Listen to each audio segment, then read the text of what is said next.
រដ្ឋមន្ត្រីក្រសួងការពារជាតិថៃបានលើកឡើងថារដ្ឋាភិបាលថៃដើរទៅមុខជាមួយទៅនឹងការកែកំណែរដ្ឋមន្ត្រី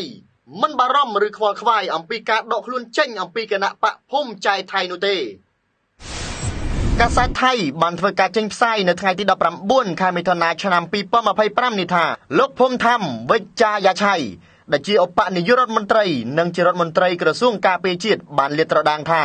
រដ្ឋាភិបាលនឹងបន្តកែសម្រួលគណៈរដ្ឋមន្ត្រីខុទ្ទកាល័យតាមក្របខ័ណ្ឌដើមបើទោះបីជាគណៈបកភូមិចៃថៃបានធ្វើការដកខ្លួនចេញអំពីការធ្វើគណៈបកចម្រុះក៏ដោយលោកបានបញ្ជាក់ថាការផ្លាស់ប្ដូរនេះគឺមិនប៉ះពាល់ទៅដល់ស្ថិរភាពរបស់រដ្ឋាភិបាលឡើយលោកក៏បានបញ្ជាក់ផងដែរថាបច្ចុប្បន្នគឺមានការពិភាក្សានិងយោគយល់គ្នាជាមួយទៅនឹងគណៈបកសម្ព័ន្ធផ្សេងទៀតដើម្បីរក្សាកិច្ចសហប្រតិបត្តិការនិងស្ថិរភាពនយោបាយ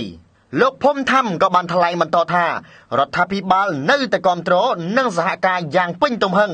ជាមួយទៅនឹងគ្រប់សាខានៃកងកម្លាំងប្រដាប់អាវុធលោកក៏បានបញ្ជាក់ថានៅក្នុងកិច្ចពិភាក្សាជាមួយទៅនឹងតំណាងកងកម្លាំងប្រដាប់អាវុធទាំង4ថ្ងៃនេះពួកគាត់ទាំងអស់គ្នាបានយល់ច្បាស់អំពីស្ថានភាពពិសេសគឺភាពតានតឹងនៅតាមបន្ទាត់ខ្សែព្រំដែនកម្ពុជាថៃដែលនៅតែប្រព្រឹត្តទៅនៅតាមនីតិវិធីធម្មតា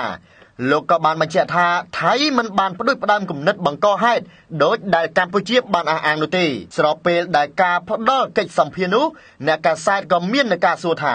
តើលោកបាននិយាយជាមួយនឹងមេបញ្ជាការកងកម្លាំងប្រដាប់អាវុធដែរទេ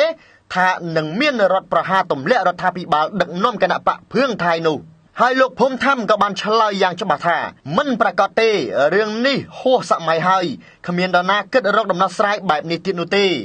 ក៏សូមរំលឹកផងដែរថាក្រោយអំពីមាននូវភាពចម្រូងចម្រាសផ្ទៃក្នុងនិងជួររដ្ឋាភិបាលនៃការផ្លាស់ប្តូរសមាជិកភាពគណៈរដ្ឋមន្ត្រីរដ្ឋាភិបាលថៃដែលដឹកនាំដោយលោកស្រីផែថងឋានស៊ីណាវត្រាបានស្នើសុំដកហូតក្រសួងមហាផ្ទៃមកគ្រប់គ្រងដោយខ្លួនឯងវិញដោយធ្វើការផ្លាស់ប្តូររដ្ឋមន្ត្រីក្រសួងមហាផ្ទៃដែលដឹកនាំដោយលោកអេនូទីនដែលជាប្រធានគណៈបកភូមិចៃថៃយកទៅដឹកនាំនៃក្រសួងសុខាភិបាលសាធារណៈជំនួសវិញទើបឈានទៅដល់ការបែកបាក់ប្រេះឆាព្រោះដណ្ដើមគ្នាកាន់កាប់គ្រប់គ្រងក្រសួងមហាផ្ទៃខ្ញុំបាទជួនច័ន្ទម៉ារ៉ាឌីពីកម្មវិធី MAJ TV News